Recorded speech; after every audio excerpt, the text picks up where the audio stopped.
10 years of my Saturdays, and she sent me a Venmo request for the cake. Dana sat on the edge of the laundry room step, phone in one hand, a balled-up gym sock in the other. The dryer was running. Tyler's hoodie tumbled past the little glass window. $53.90 for the cake. At the party I baked the cupcakes for. Here's the thing, I'm reading this twice because I genuinely think my eyes are broken. Mom? In here, bud. You okay? You're sitting on the laundry step again. I'm reading something funny. Your face doesn't say funny.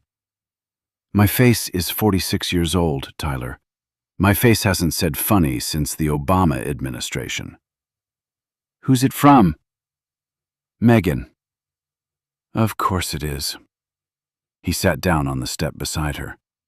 He was taller than her now. It still surprised her every time. How much? $53.90. For what? Hannah's birthday cake. The cake you made. I made the cupcakes.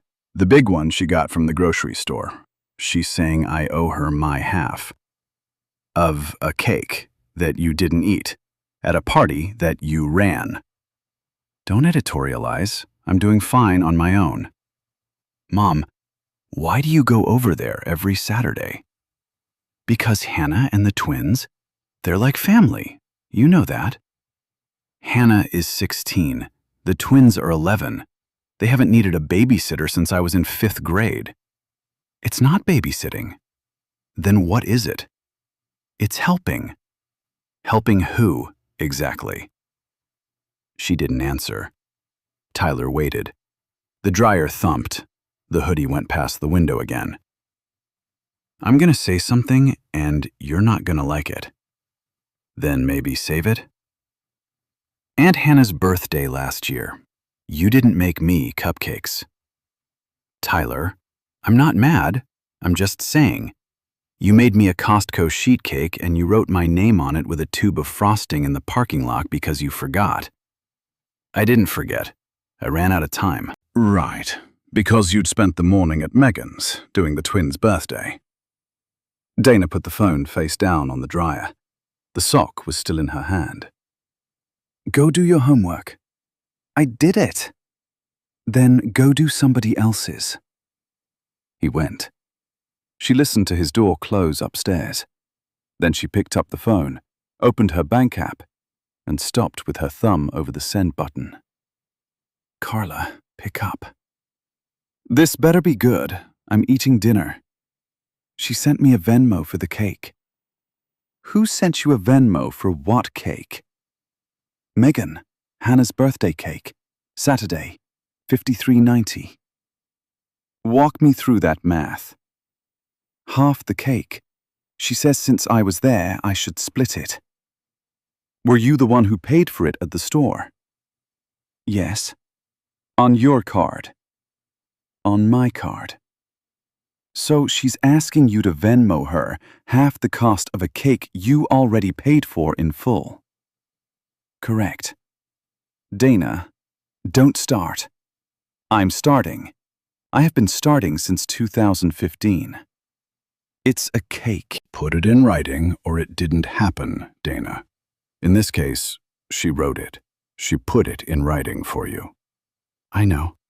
Has she ever paid you in 10 years for one Saturday, for one weeknight, for the time you took the twins to urgent care when Hannah had pink eye and Megan was at a vendor brunch? She got me a candle once. A candle. A nice one, from the boutique by the dry cleaner. I need you to listen to your own voice and hear what I am hearing. Carla, a candle, Dana. It was a really nice candle. Send me the screenshot. Why? Because I want to look at it. That's why.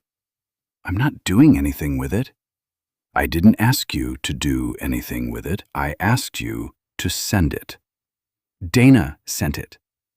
She stood up off the laundry step. Her knees made a sound she didn't like. I have to get the dryer. Dana. What? Don't pay it. I wasn't going to. Yes, you were. You had your thumb on the button. How do you know that? Because I'm your sister and I have known you since the Carter administration. Don't pay it. And don't write back yet. Do nothing for 48 hours. Promise me. 48 hours. 48. Fine. Say it. I promise. 48 hours. Now go finish your dinner. She hung up. The dryer had stopped sometime during the call. She didn't remember when. The kitchen clock said 8:12 at night.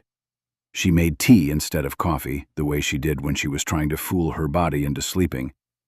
She sat at the table with the mug and opened her calendar, just to look.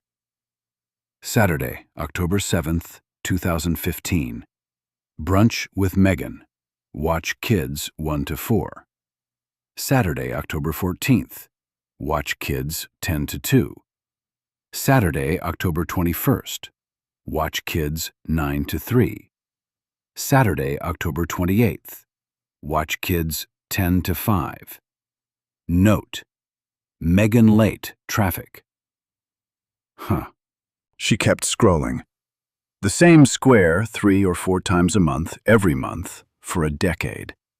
Different times, same square. She had typed it out herself, every single one of them, and she had never once added a dollar amount. She put the phone down. She drank the tea. She washed the mug and put it back in the cabinet exactly where it had been.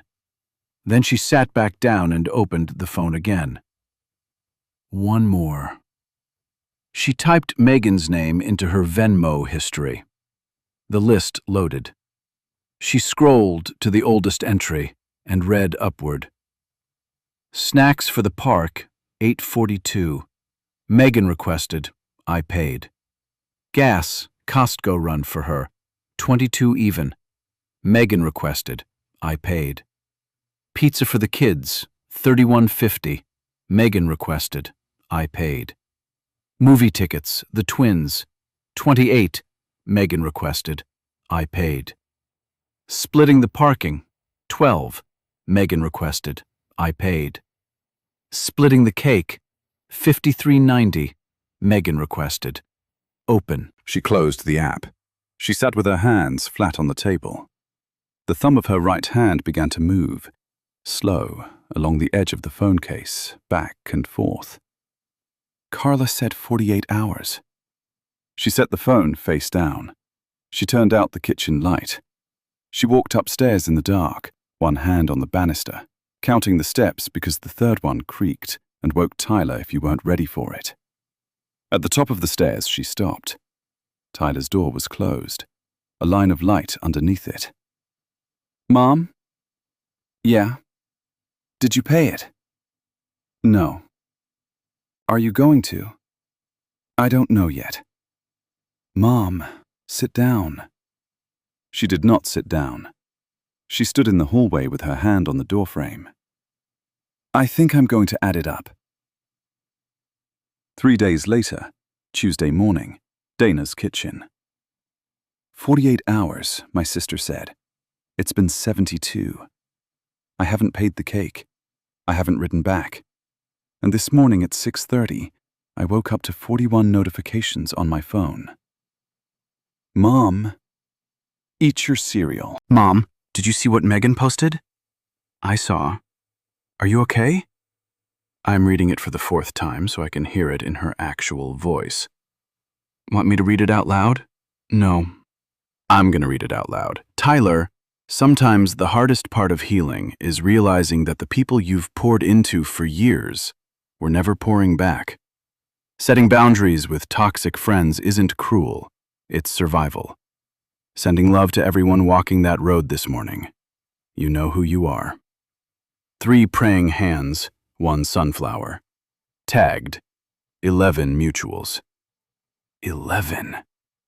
She tagged Aunt Carla. She did not.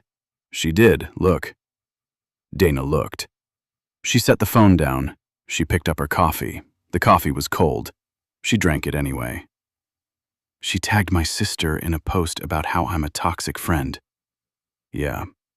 She tagged the woman who told me 3 days ago not to pay the Venmo. Yeah. Tyler?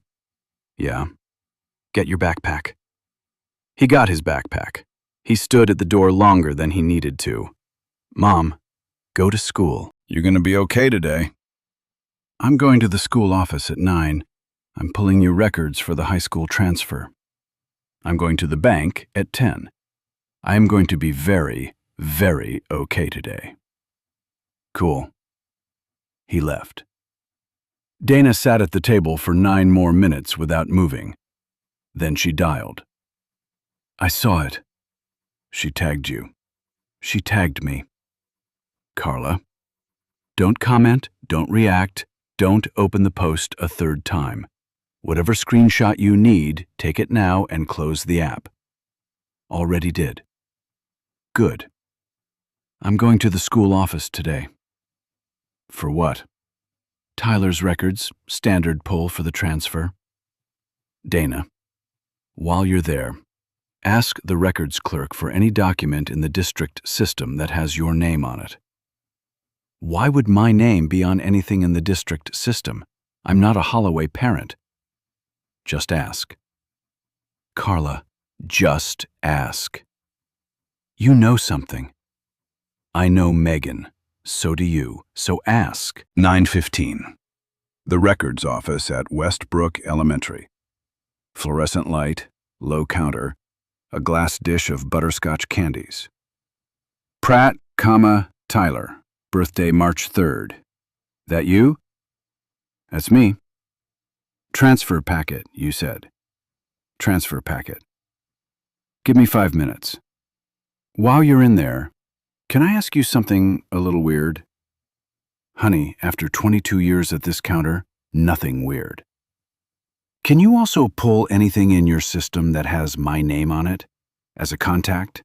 As an authorized adult? As anything? On other students. On other students. That's a parent records request, technically. You'd need to put that in writing. I'll put it in writing. I'll start the search now anyway, while you fill out the form.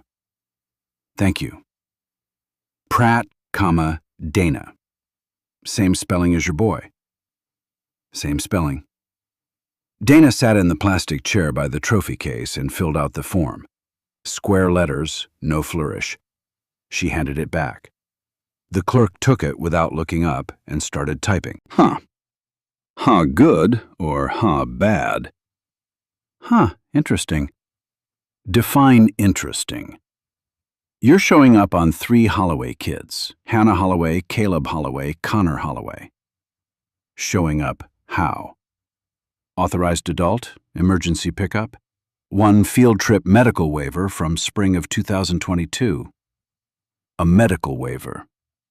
Signed, looks like, by you, or by somebody who wrote your name down. Can I see the waiver? I can print it. Print it. The printer hummed.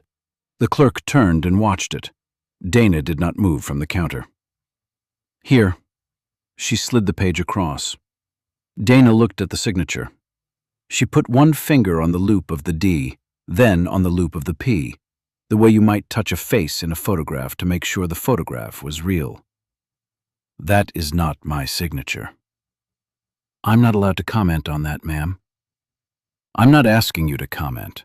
I'm telling you, that is not my signature. That is somebody who has seen my signature and is doing their best. I'd encourage you to get a copy of all 3 records, in writing, today. I'd encourage you to encourage me again. I can have all 3 pulled by end of day. You'd come back at 3. I'll be back at 3. Honey, yeah? Have a butterscotch. Dana took a butterscotch. She did not unwrap it. She put it in her coat pocket and walked to her car. She sat with both hands on the wheel for a minute.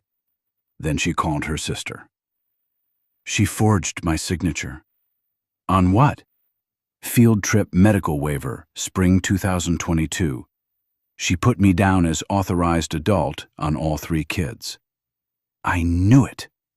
You knew it. I suspected it. There's a difference. I suspected it the day you told me she had you on file at the orthodontist. She had me on file at the orthodontist. Yeah, Dana, that was a sentence you said out loud to me, and you laughed, and I let it go. Carla, listen to me right now. You go home. You make a folder, physical folder, manila. You put the waiver in it. You put the screenshot of her post in it. You put the cake Venmo in it. You put your calendar export in it. Don't write a word on the outside. Don't title it. Just start the folder. Okay. One more thing. Yeah. Don't tell Megan. I wasn't going to. Don't tell Megan, Dana. I wasn't going to. I know you wasn't going to. I'm telling you twice, because in about an hour she is going to call you, and you're going to want to. She's not going to call me. We're in a fight. She's going to call you. Hour and a half. The post is bait. She wants you to react. When you don't, she'll call. And she'll be sweet. Don't be weird about it, sweet. Stop. Hour and a half. Mark the time. Dana hung up. She drove home. She put the field trip waiver in a manila folder she pulled out of the file cabinet in her closet. She wrote nothing on the outside. She set it on the kitchen table. The kitchen clock said 10:41. At 11:09, the phone rang. It was Megan. Hi, Meg. Hi, sweet pea. You free for a sec? I'm free. Listen, I want to clear the air about the post. I think it landed weird, and I think you might be reading it as about you, and I wanted to call and say, don't be weird about it. It wasn't about you specifically. It tagged my sister, Megan. Carla? Oh my gosh, no, that was the algorithm. Instagram suggested her because we have so many mutuals. I didn't even mean to. Okay. You being so quiet.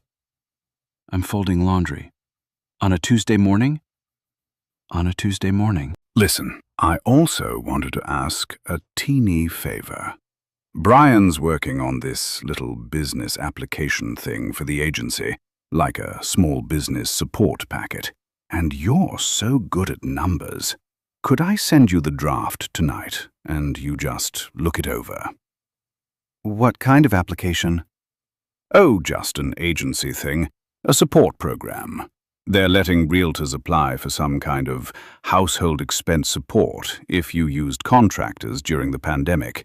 Brian's filling it out. I told him my best friend does books for a living. She'll catch any little goofs. Sure. You're a doll. I'll send it tonight. Sure. And the cake thing. Don't be weird about it. I don't even need the $53.90.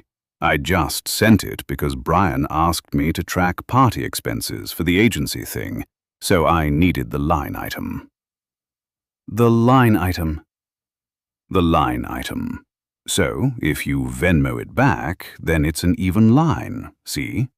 It's actually a favor to me. Okay, sweet pea. Love you. Saturday, still good? Saturday, the twins. I have an open house. Let me check the calendar and get back to you. Don't be weird about it. Bye, Meg.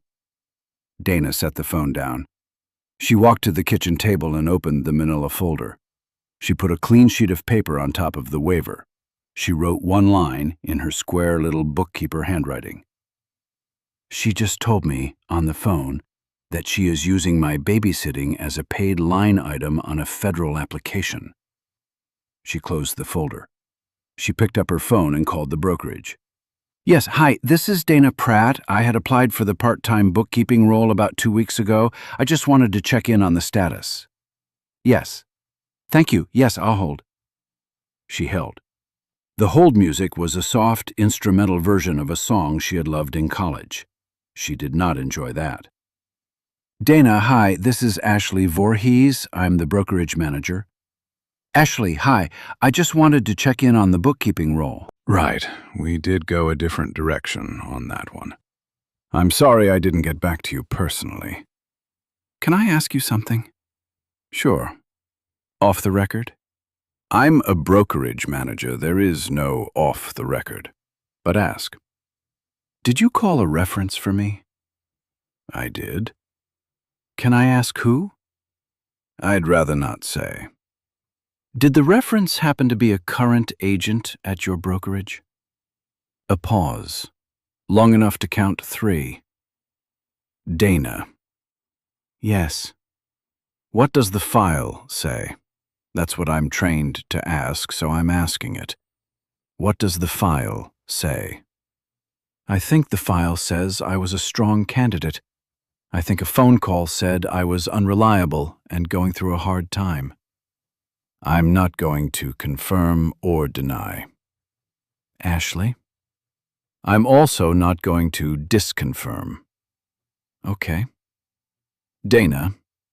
Yeah? If, hypothetically, a candidate I had to pass on for those kinds of reasons later sent me a polite email asking for a copy of the reference correspondence as part of her own records, hypothetically, that email would be forwarded to compliance, and compliance would have to acknowledge it.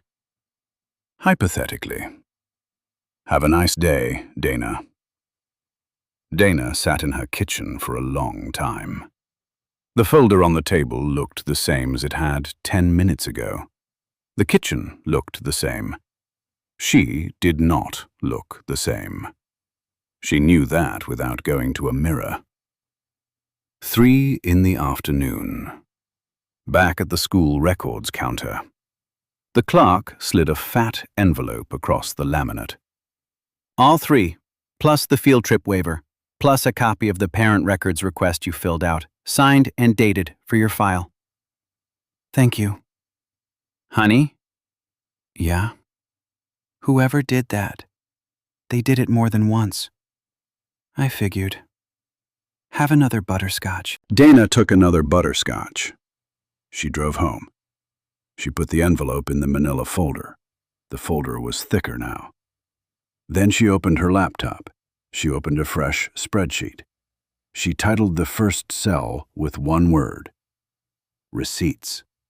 She set up 4 columns: date, hour count, service, notes. Then she started at October 2015 and she began to type. She typed for an hour and 40 minutes without stopping. She filled in 386 rows. At 4:50, Tyler came home. He dropped his backpack at the door. He saw her at the table. He saw the folder. He saw the laptop. He saw her face. Mom? Hey, what are you working on? 10 years of receipts? On who? On Megan. He pulled out the chair across from her. He sat down. Then he reached across the table and turned the laptop a quarter turn so he could see the screen. How many hours? I'm at row 386, and I'm not done. Mom. Yeah? At $15 an hour. For 10 years. Just rough. Don't. I'm doing it. Tyler. Mom. It's a lot. Dana looked at her son across the kitchen table. She looked at the folder. She closed the laptop halfway, the way you close a book at the end of a chapter when you intend to come back. I'm gonna need a bigger folder. 11 days later, Carla's car. A drive-through lane at a Mexican place near the courthouse, the kind with red plastic baskets and a salsa bar with 3 temperatures of regret. After what you found in that envelope, I told myself I was going to stop being your sister for one lunch and be your paralegal instead. That's why I picked the parking lot, not the kitchen. Kitchens make people sentimental. Asphalt does not. Asphalt is the new therapy. Asphalt is cheaper than therapy. Mine is $200 a session, and she keeps saying the word container. Eat your taco. I am eating my taco. Eat it faster. We've got 40 minutes before I have to be back. Okay, tell me what I have. You have a folder so heavy I can hear it on the seat between us. You have 3 forged district records. You have a Venmo screenshot where she explicitly says it's a line item.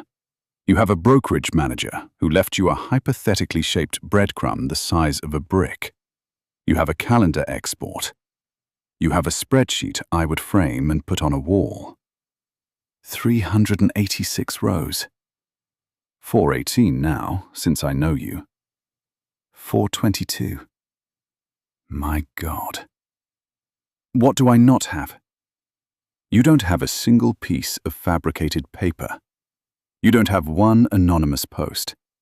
You don't have one screenshot you doctored. You don't have one number you guessed. Every row in that spreadsheet matches a calendar entry that's been sitting on Apple's server for 10 years with a timestamp on it. Good. The day you decide to invent one little number to make it cleaner is the day you become her. Are you hearing me? I'm hearing you. Say it back. The day I invent one little number to make it cleaner is the day I become her. Good. Now, about Brian. The application. The application. She emailed it to you at 9:41 p.m. last Tuesday. You opened it. You did not write back. You forwarded it to me. I forwarded it to a friend in the federal small business space who owes me a favor from the Obama administration. Carla. Don't Carla me. I didn't tell my friend it was Megan. I didn't name names. I asked, hypothetically, if a packet that listed an unpaid friend as a paid household contractor for 10 years would be considered a problem. Hypothetically. And, hypothetically, my friend laughed for so long she had to put me on mute. Carla, you did not file anything. I did not file anything. The packet has not been touched. It is sitting in your inbox.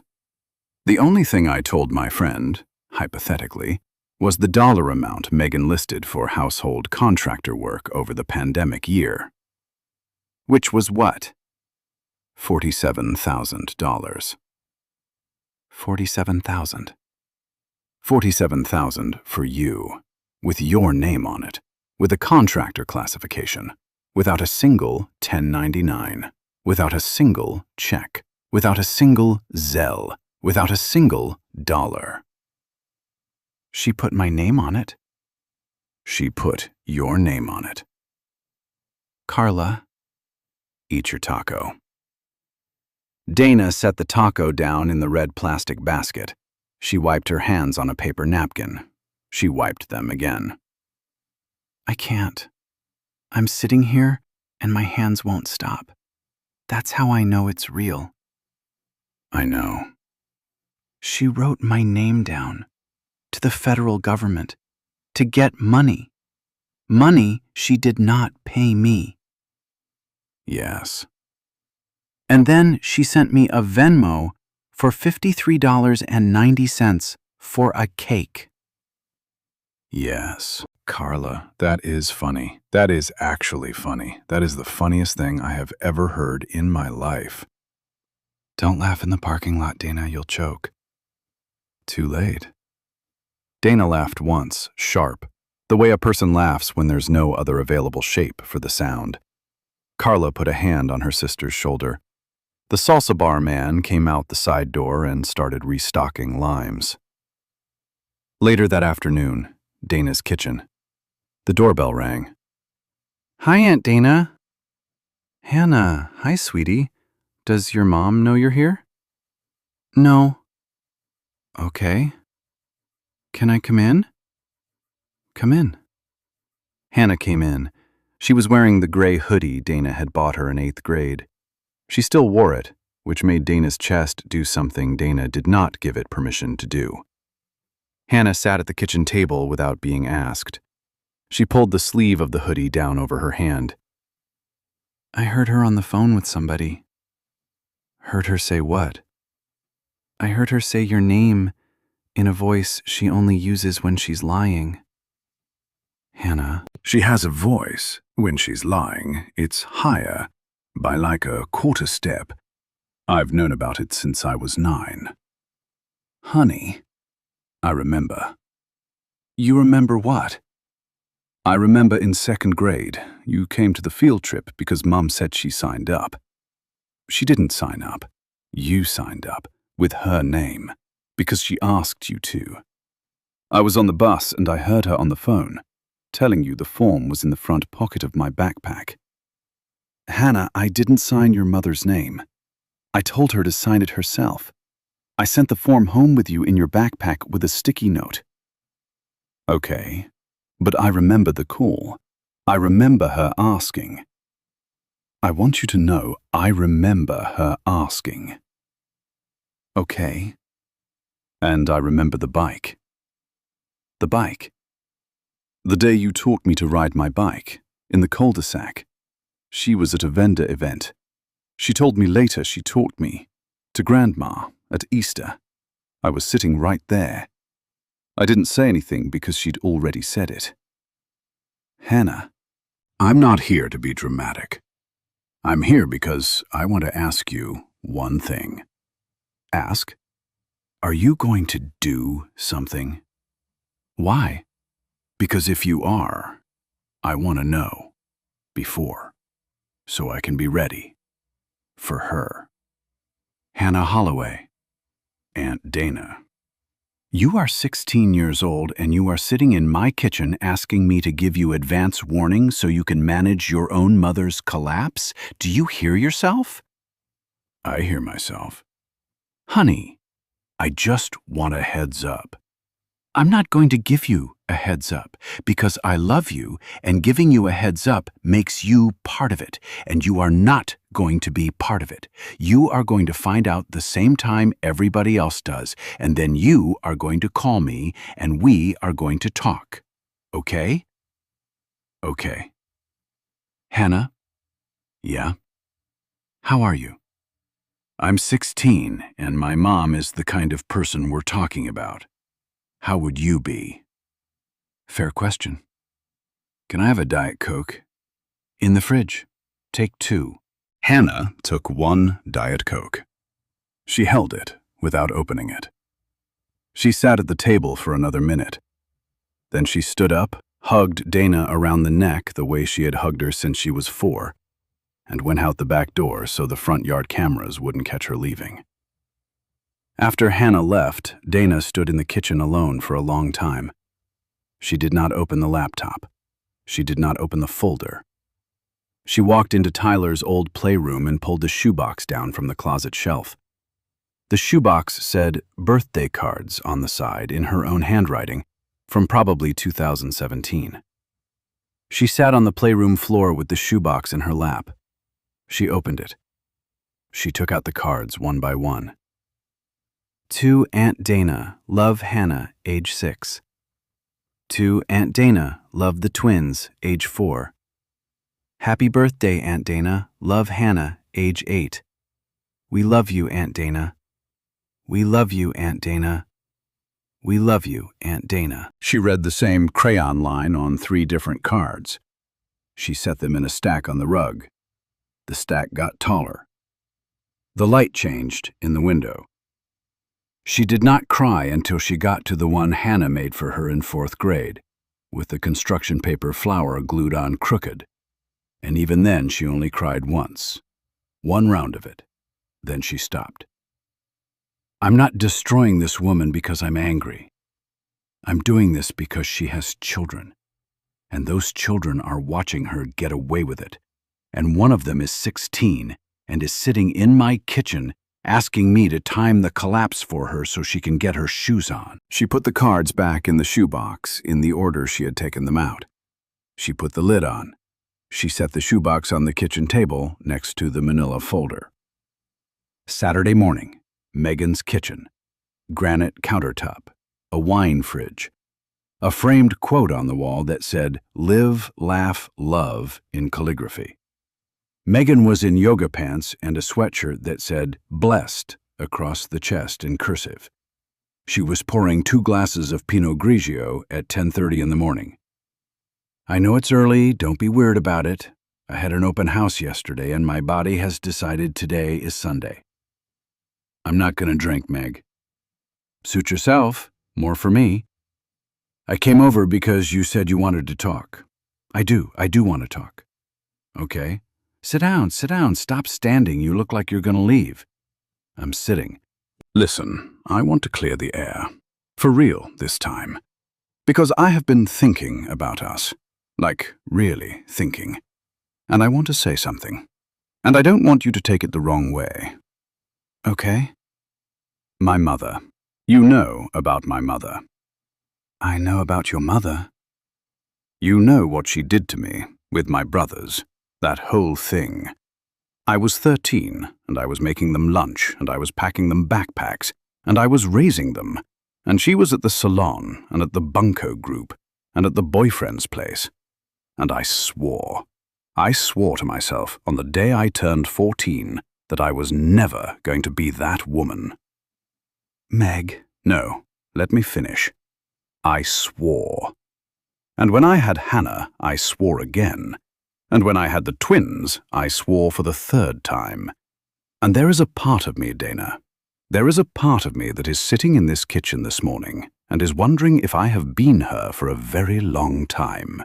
And the only person who would ever tell me is you. Megan's eyes were wet. She put her wine down.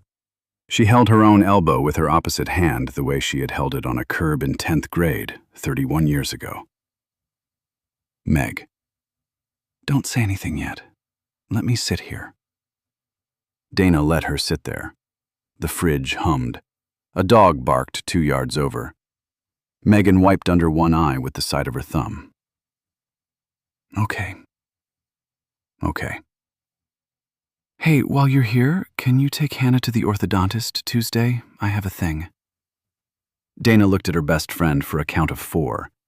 Megan was looking back, and her face had moved already, smoothly from the woman on the curb to the woman with the open house.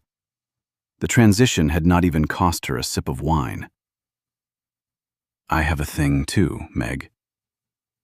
What thing? I have a Tuesday thing.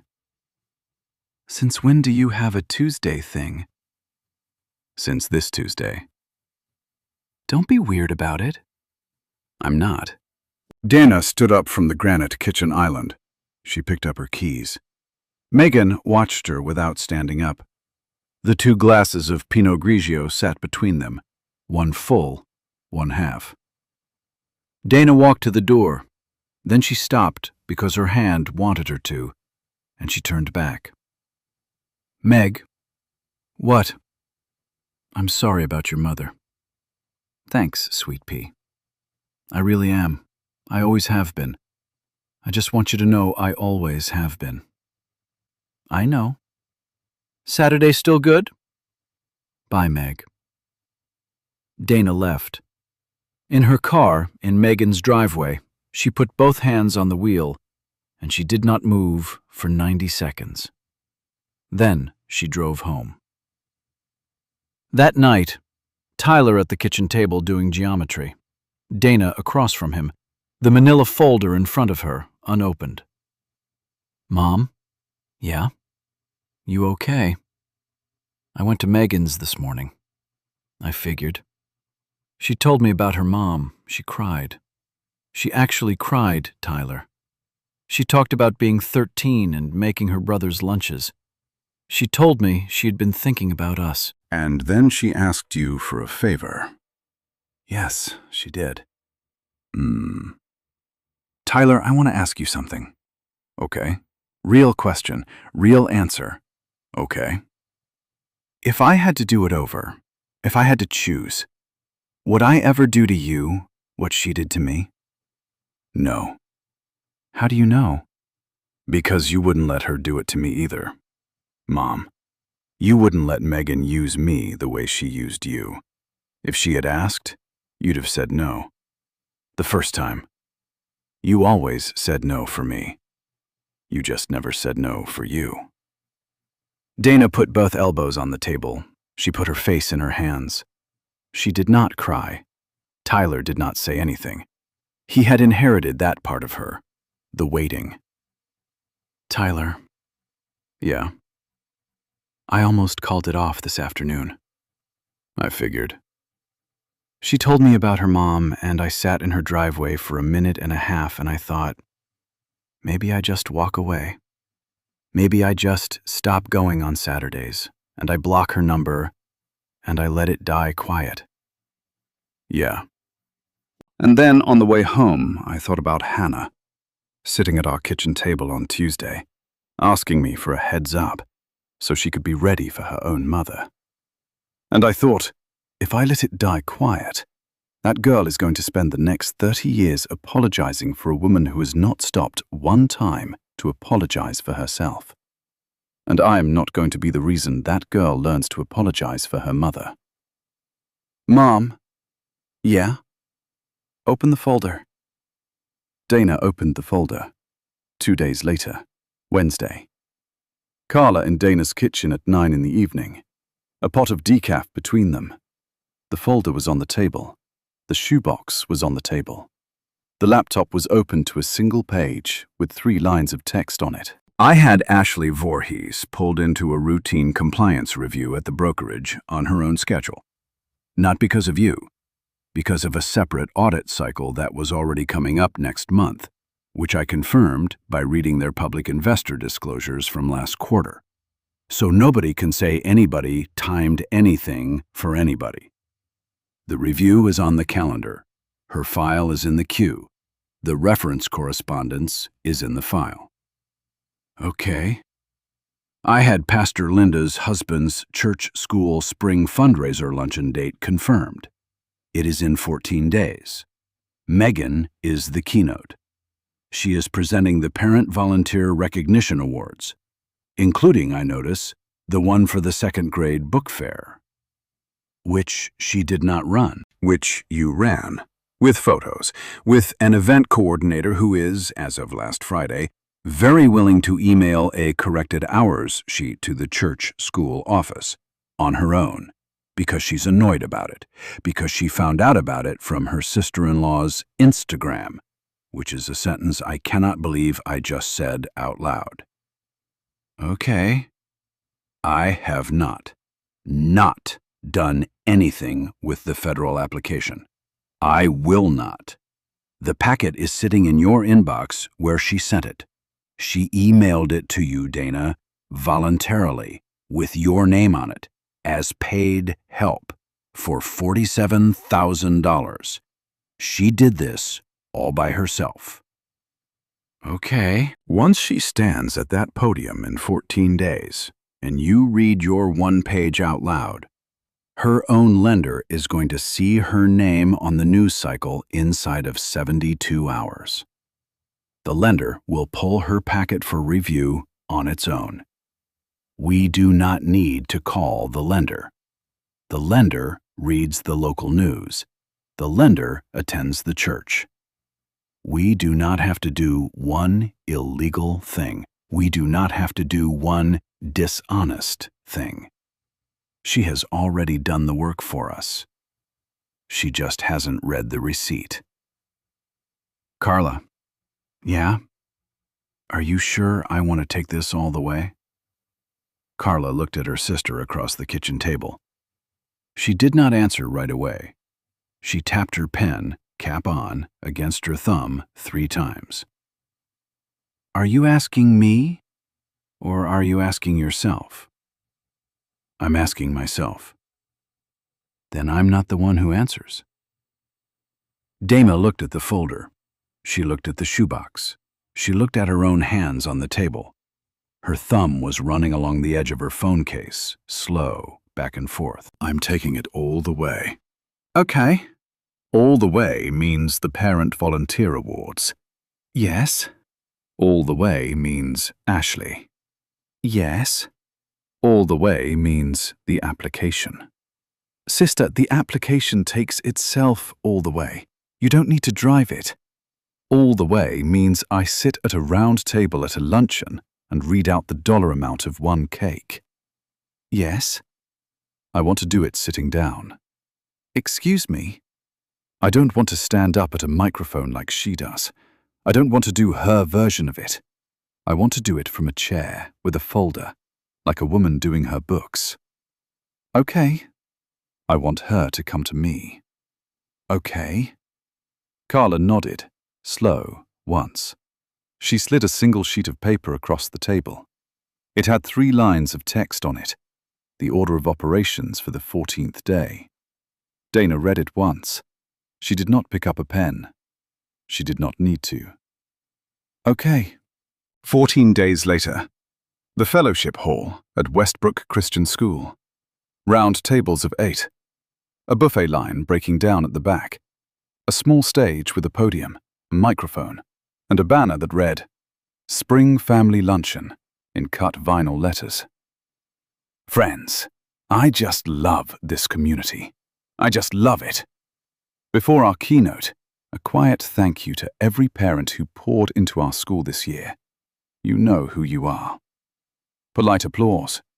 Megan rose from the head table in a navy wrap dress, a gold cross at her throat, a folder in her hand. Pastor Linda kissed her on the cheek and gestured her to the podium. Dana sat at table 7, on the aisle, the manila folder closed in her lap. Tyler was not there. Hannah was at table 1 with her father. Thank you, Pastor Linda. Wow. Wow. I am so honored. You know, my mother always said it takes a village, and I just want to take a minute, before we hand out these recognition awards, to thank the village.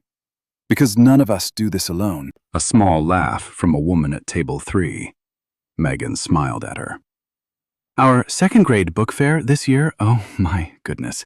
I poured myself into that book fair. We raised over $4,000 for the library. So this first award is going to a woman I admire so much. Mrs. Jordan, please come up and accept the Community Builder Award. Mrs. Jordan, the 2nd grade teacher, walked to the stage. She accepted a small wooden plaque. She smiled. She did not look at Megan. Now, the big one, the Volunteer Hours Award. This year, our top volunteer hit 112 hours of service to this school. 112. That is a parent who shows up, and I am beyond honored to accept this on behalf of our family. Megan reached for the 2nd plaque. Pastor Linda's hand stayed on it. A pause that lasted just long enough to be felt by table 1 and table 7 and the buffet line. Megan, sweetheart, hold 1 second.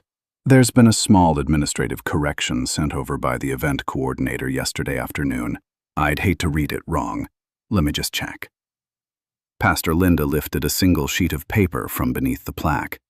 She held it at arm's length, the way women her age hold paper they have not yet conceded they need glasses for.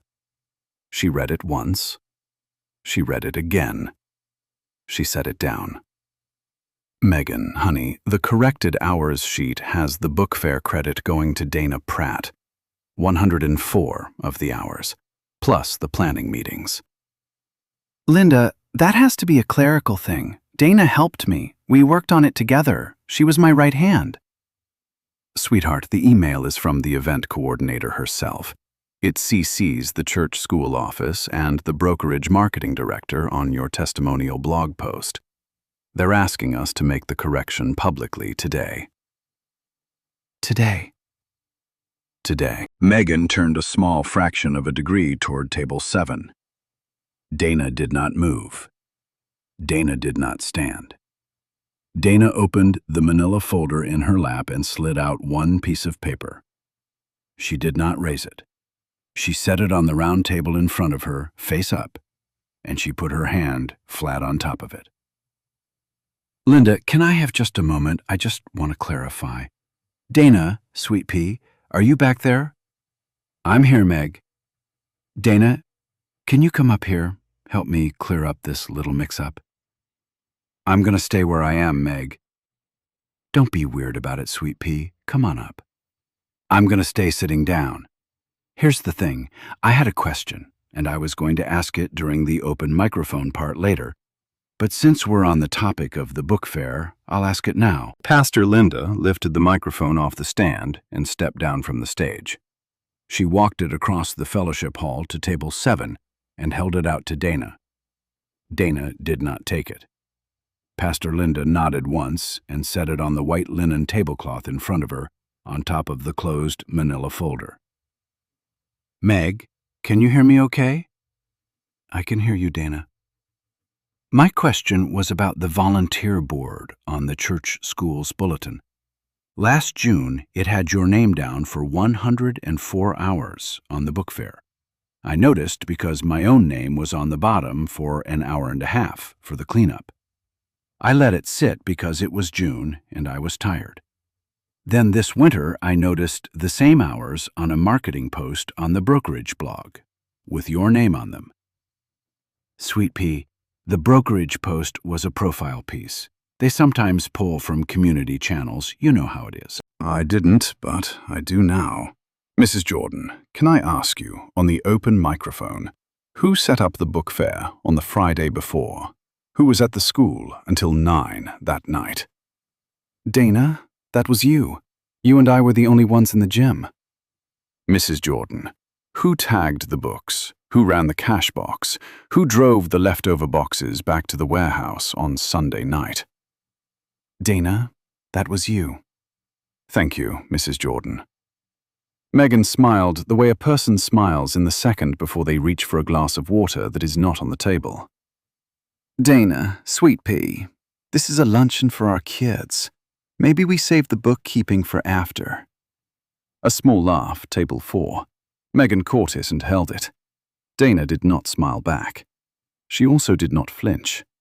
She let the laugh land all the way you let a wave hit you when you've already decided you are not going to move. "You're right, Meg. It is a luncheon for our kids. Speaking of our kids, Pastor Linda, I want to say, for the record, in this room, that I am here today partly because of an administrative matter at Westbrook Elementary I learned about a couple of weeks ago. I went into the school records office to pull my son's transfer paperwork, and I asked the records clerk to also run my own name in the district system. I did not expect to find anything. I found my name on 3 Holloway Children's enrollment files. I found my name on a field trip medical waiver for spring of 2022. I had not signed any of them. I had not been asked to sign any of them. The signatures on those documents are not mine." The fellowship hall went still in the particular way a room goes still when a sentence has been said that cannot be unsaid by lunch service. "Dana, don't." "Pastor Linda, I have a copy of the waiver here. I am not going to read it out loud. I'm going to slide it across the table. Mrs. Jordan, would you do me the favor of walking it up to Pastor Linda?" Mrs. Jordan stood. Dana opened the folder, took out the waiver, and slid it to the edge of table 7. Mrs. Jordan picked it up the way a teacher picks up a permission slip, with 2 hands, and walked it across the fellowship hall to the stage. Pastor Linda took it. She read it once. She read it twice. She did not set it down. "Linda, that is a misunderstanding. I had Dana on file as my emergency contact. We've been best friends for 20 years. The school had my name and her name interchangeable in their system. That's all that is." "Megan, sweetheart, the school does not interchange names. The school requires a parent signature." It was an oversight. It was a hectic season. The twins were starting kindergarten, and I was on 3 committees, and I just put her down because she was always the one picking them up anyway. "Meg, the spring 2022 waiver is not for the twins. It's for Hannah." The twins were in 4th grade. At table 1, Hannah Holloway lowered her chin 1 inch. Brian Holloway, her father, was looking at his phone, which had just lit up with a notification. He turned the phone face down on the table. He looked, slowly, at the back of his wife's head. "Brian, honey, can you come up here for a sec?" Brian did not stand. He did not move at all. "Look, Meg, Between us, my phone is making a sound I don't like. Brian. The lender just called. The lender just called and left a voicemail. Megan. The lender used the phrase routine review. Why is the lender using the phrase routine review at 1 p.m. on a Saturday? Megan looked at Brian. Brian looked at his phone. Pastor Linda looked at the waiver. The room had become a quiet machine that was doing its own arithmetic. Megan? Ashley Voorhees, the brokerage manager, stood up from her sponsor seat at table 2. She did not raise her voice. She did not need to. Compliance does not raise its voice. Ashley, hi. I didn't see you come in. Megan, I'm going to ask you a question I'm going to have to ask you on Monday anyway, and I'd rather not ask you in your own conference room. So if you'll let me ask it now, in front of Pastor Linda, since she is on our community advisory board, we can put it to bed and you can finish your luncheon. Ashley, this is not the time. Megan, did you, on a phone call to me on the 17th of last month, in response to a reference inquiry I left for a candidate named Dana Pratt, describe Dana Pratt as, and I am quoting from my own notes, unreliable and going through a hard time? Ashley, that was a private conversation between colleagues. Megan, I followed up that phone call with an email to you confirming my understanding. You replied to that email. The email is in our compliance folder. The candidate, Dana Pratt, sent us a polite written request for a copy of the reference correspondence in her own file. I am required to confirm or deny. Ashley, I am asking you, Megan, on the record, in front of our advisory board member, did you say that on the phone, and did you write it in the email? Megan looked at Ashley. Megan looked at Pastor Linda. Megan looked at Brian. Brian was now reading the voicemail transcript with the small, polite, terrified face of a man who had co-signed every page of a packet he had not personally read. Ashley, can we step into the foyer? Megan, I would prefer to step into the foyer with you, but I'm going to need a yes or no on the question first. Yes. Yes, you said it. Yes, you wrote it. Yes. A woman at table 6 set her water glass down too hard. The sound carried. Meg. Dana. I'm going to ask you the cake question now. The cake. The cake. Sweet pea, please.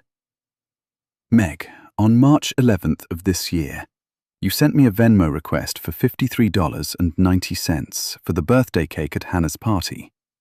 The cake I had paid for at the grocery store on my own card the morning of the party, after running the party and baking the cupcakes. Do you remember that request? Dana. Do you remember it? Yes. On a phone call with me 3 days after that request, on March 14th at 11:09 in the morning, you told me you needed me to Venmo you the $53.90 back, so that you would have an even line item on a federal small business support packet that Brian was filing for the agency. Do you remember that phone call? Dana. Do you remember it, Meg? I remember it. Brian. Yeah, Dana. On that federal packet that you filed last spring, did Megan list a household contractor for 10 years, by name, for a total of $47,000 in unreimbursed household expenses during the pandemic year?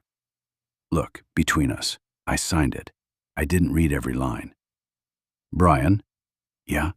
Did Megan list me? Brian looked down at his phone. He looked up at his wife. He looked across the fellowship hall at Dana. Then he looked at Hannah, his daughter, who had not moved from her chair at table 1 and who was looking at him the way teenagers look at a parent in the second they decide which of the two parents they are going to grow up to forgive. Yeah, Dana, she listed you. Megan sat down. She did not sit on her chair at the head table. She sat on the edge of the small platform step at the front of the stage in her navy wrap dress with her gold cross hanging crooked, and she put both hands on her own knees. "Mom," Hannah Holloway stood up from table 1. The entire fellowship hall turned its head 1/4 turn toward her. Hannah pulled the sleeve of her cardigan over her hand. "Mom, I want to say one thing, and then I'm done." "Hannah, sweetie, sit down." "Mom, the waiver is from spring of 2022. That was the trip to the Science Center. The bus left at 7 in the morning. I remember because you called Aunt Dana the night before and asked her what the form said because you hadn't read it. And you put me on the phone with Aunt Dana, and I heard her tell you to sign your own name. I heard her tell you that, Mom. You signed her name anyway. I want everybody in this room to know that of the 2 women in this story, Aunt Dana is the one who told you to sign your own name, and you did not. Hannah Marie, I'm done. I'm sitting down." Hannah sat down. She did not look at her mother. She looked at Dana just once, and then at her own water glass. Pastor Linda walked slowly from the stage to the head table. She set the field trip waiver face down on Megan's place setting, on top of Megan's untouched plate of chicken piccata. She did not say anything to Megan. She put one hand briefly on Megan's shoulder, the way a pastor's wife touches a person she is about to stop including in invitations. "Friends, we're going to take a short pause in our program. The volunteer recognition will be represented at our June ceremony based on the corrected hours. Please enjoy the rest of your meal. Mrs. Jordan, would you join me in the office?" Mrs. Jordan walked to the stage. Pastor Linda followed her. Ashley Voorhees gathered her purse and walked calmly to the foyer to wait for Megan. Brian listened to the voicemail again and put a hand over his mouth. Dana stood up from table 7. She closed the manila folder.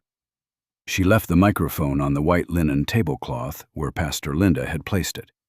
She walked without hurry toward the side door that led to the parking lot. Megan watched her go. Megan did not call after her.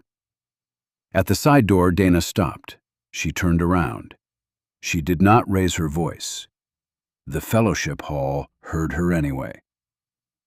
"Meg, Dana, don't be weird about it." 2 weeks later, a Tuesday morning, Dana's kitchen. The window over the sink was open 1 inch. Tyler was at the stove with a spatula and a carton of eggs. "Mom, how many?" "2, soft, don't get fancy." "I make them one way.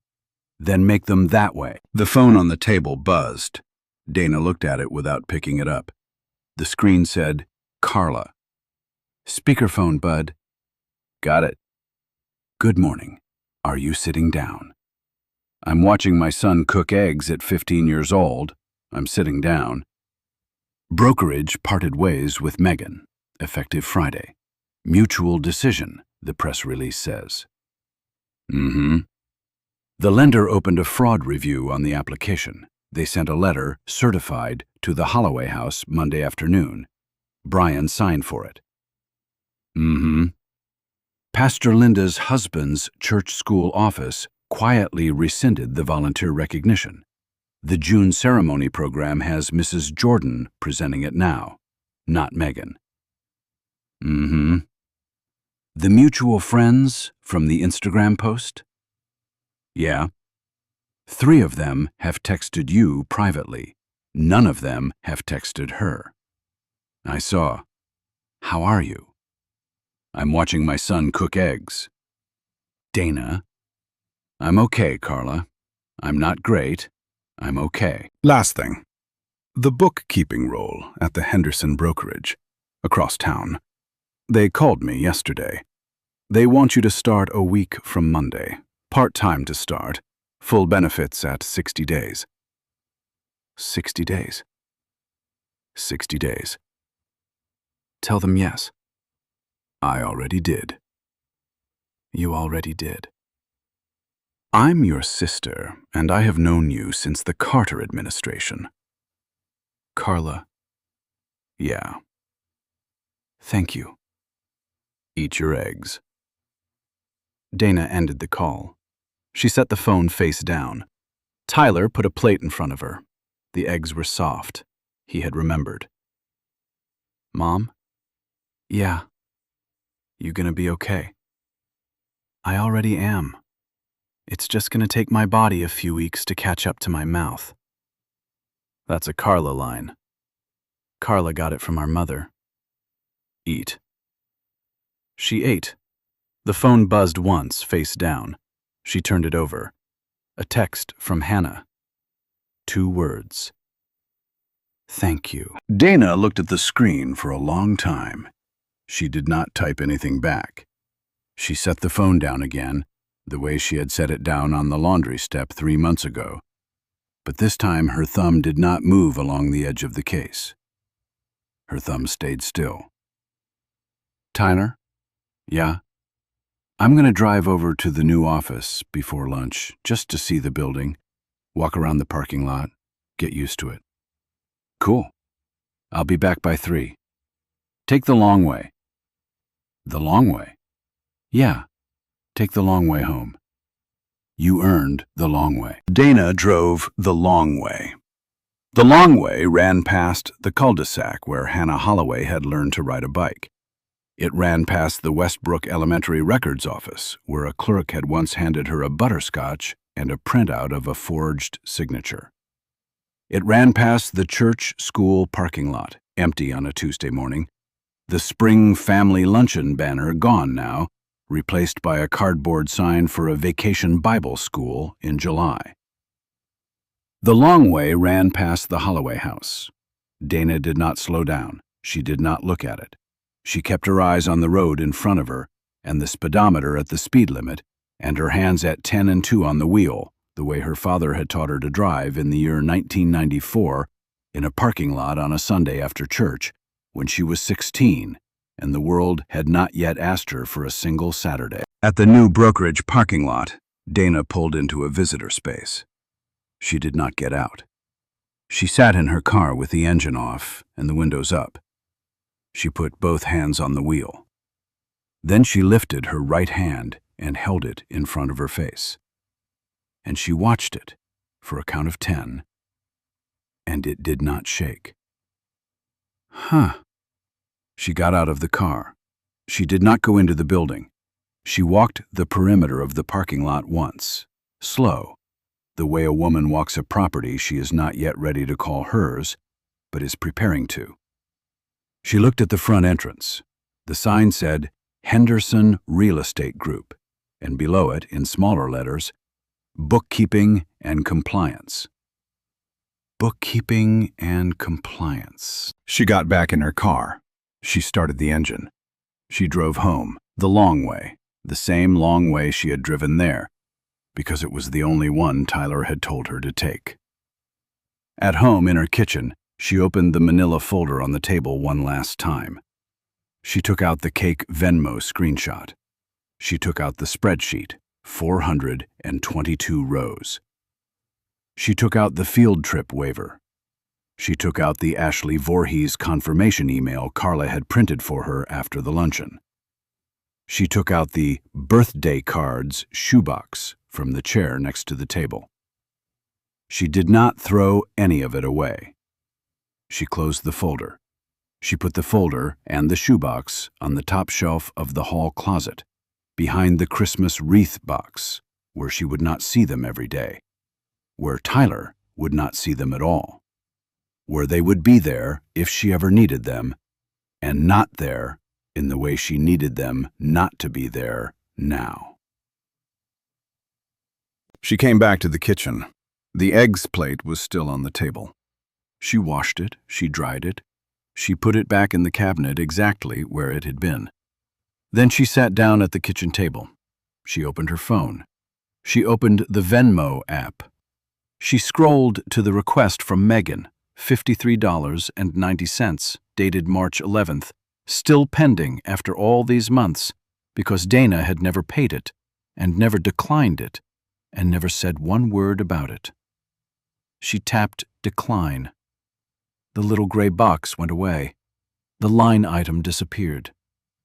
She set the phone face down on the table for the last time.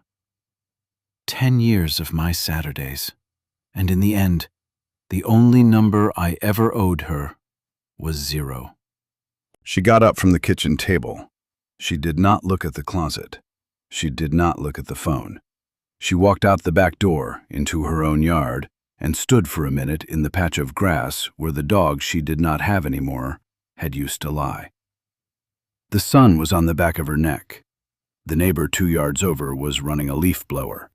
A plane went over. Inside, the kitchen clock said 10:30 in the morning. Dana Pratt was 46 years old. She had a son who could make eggs. She had a sister who had known her since the Carter administration. She had a job that started a week from Monday. She had a folder on a shelf behind a Christmas wreath. She had no Saturdays on her calendar that did not belong to her. She went back inside, picked up her keys, and drove to a hardware store, because the screen on the kitchen window had a hole in it, and she had been meaning to fix it for a year, and today, finally, she had the time.